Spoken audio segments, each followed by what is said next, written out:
Hello guys! Itong video na to ay para sa mga taong hindi pa rin makalimot. Ikaw man yun ang iwan o iniwanan, basta meron ka pa rin kinakapitang alaalang na iwanan. Ito na ang mga reasons kung bakit hindi mo pa rin siya makalimutan.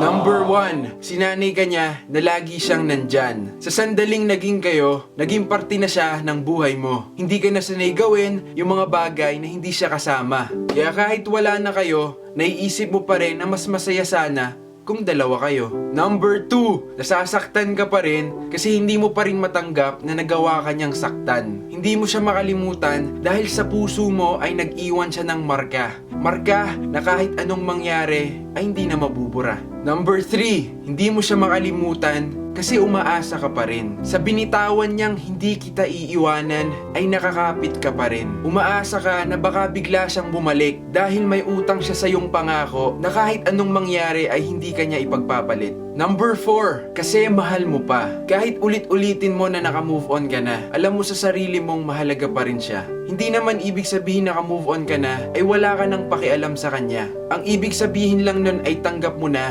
hindi kayo ang para sa isa't isa.